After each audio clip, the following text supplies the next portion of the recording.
नमस्कार साथियों।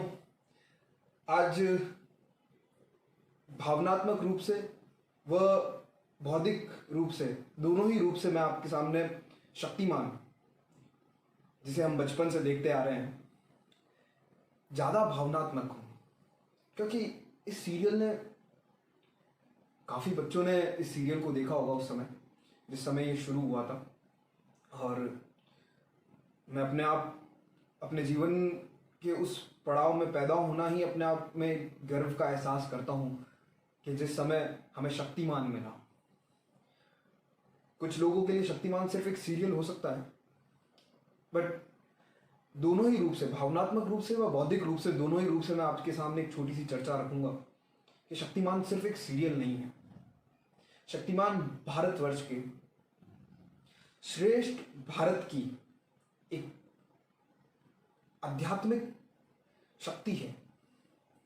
शक्तिमान सिर्फ एक सीरियल है, ये कहना बिल्कुल गलत होगा, क्योंकि शक्तिमान वह विचारधारा है जिस विचारधारा के कारण आज सृष्टि के कई ऐसी चीजों को हम वापस देख रहे हैं जिन्हें उस समय नकारा गया था। कई सुपर हीरो आए, मैं किसी की आलोचना करना उचित नहीं समझता, क्योंकि हर सुपर हीरो ने अपना कार्य किया और अपने तरीके से वो प्रचलित हुआ। पर शक्तिमान जैसा सुपर हीरो विश्व के इतिहास के अंदर ना रचा गया है, ना रचा जा सकता है। हमने योग को विश्व शक्ति बनते हुए देखा है, परंतु कहीं ना कहीं अध्यात्म, जिसका मूल अंग है मेडिटेशन, कहीं बड़े चैनल हैं, नाम लेना तो नहीं चाहिए परंतु बता दूं, बीबीसी वगैरह इस टाइप के चैनल हैं जो इन चीज़ों को नकारते आए हैं। भारतवर्ष के उन सभी जो मूल सोना कह सकते हैं, उन चीज़ों को नकारते आए हैं। मेडिटेशन की ताकत से आत्मशक्ति, जैसे टाइटल ट्रैक के कुछ हिस्से को आपने सुना होगा, आत्मशक्ति, आत्मविश्वास और आत्मबल को जगाने वाला ही शक्तिमान है। ये कोई अवतार नहीं, ये इंसान है। शक्तिमान का रिव्यू करना अपने आप में एक बहुत बड़ी बात है। मैं ये नहीं समझता कि शक्तिमान का रिव्यू हर कोई कर सकता है या हर किसी को करना चाहिए। शक्तिमान को समझना और समझाना कठिन भी है और आसान भी।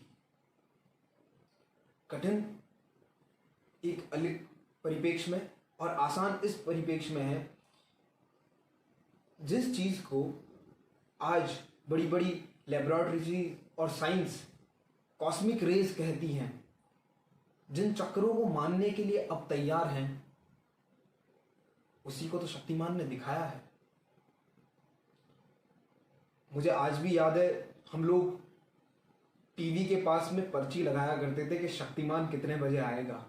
वैसे लगाने की जरूरत नहीं हुआ करती थी, हमें याद रहता था, पर अति उत्साहित होते थे कि शक्तिमान के आने का समय हो चुका है। तो शक्तिमान को देखकर यूं तो कई सुपर हीरो शायद शक्तिमान से पहले आएंगे विश्व के अंदर। भारतवर्ष के अंदर शक्तिमान भारत के इतिहास का पहला सुपर हीरो हमेशा रहा है और रहेगा। परंतु विश्व में बौद्धिक सुपर हीरो सिर्फ एक शक्तिमान ही आया है, और शक्तिमान के अलावा मुझे नहीं लगता कि आने वाले समय में कोई बौद्धिक सुपर हीरो आएगा जिसने कॉस्मिक रेज की ताकत, ब्रह्मांड के अंदर मौजूद उन रेज की ताकत को समझाया, चक्रों को समझाया, मेडिटेशन के उस अंग को समझाया जिस अंग के 1% के पाने से आप शक्तिमान हो सकते हैं। डंबल्स उठाकर जिम जाने वाला शक्तिमान नहीं। शक्तिमान की परिभाषा उसके बौद्धिक एवं सांस्कृतिक जीवन, या सही शब्द का उपयोग करूं तो एक आध्यात्मिक व्यक्ति अकल्पनीय शक्ति से भरा होता है। उस अध्यात्म को पाने के लिए कई सुपर हीरोज दुनिया के अंदर आए जिनकी मूवीज मैंने भी देखी और आप लोगों ने भी देखी होगी, परंतु ये एकमात्र सुपर हीरो है जो हमें सही और गलत की राय, सही और गलत को समझाता हुआ दिखा, जिसने कई चीज़ों को, ऐसी चीज़ों को समझाया, चाहे वो खाने पीने की है, चाहे वो करने ना करने की है, चाहे वो समझने ना समझने की है, उनकी परिभाषाएं हमें समझाई। क्या किसी सुपर हीरो के माध्यम से इतना ज्ञान दिया जा सकता है? मैं आप सभी पे छोड़ता हूं, मैं एक युवा योद्धा विकास चांडक आप सबके बीच में सिर्फ शक्तिमान का एक छोटा सा भावनात्मक और आध्यात्मिक और बौद्धिक रिव्यू लेकर आया हूं। आप इसे समझें और अपने हिसाब से इसे और समझें।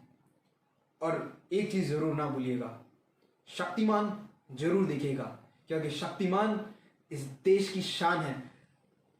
सर मुकेश खन्ना के लिए एक खास मैसेज उनके फैन की तरफ से समझ लीजिए, युवा योद्धा की तरफ से समझ लीजिए, हम सब के लिए आप एक प्रेरणा हैं और आजीवन जब तक हम जीवित हैं आप एक प्रेरणा रहेंगे, क्योंकि आपने सिर्फ शक्तिमान नहीं दिया हमें, आपने उत्कृष्ट भारत की रचना का एक ऐसा टूल दिया है जिसको आज कुछ लोग ना समझ पाए या समझ पाए, परंतु आने वाला समय शक्तिमान है।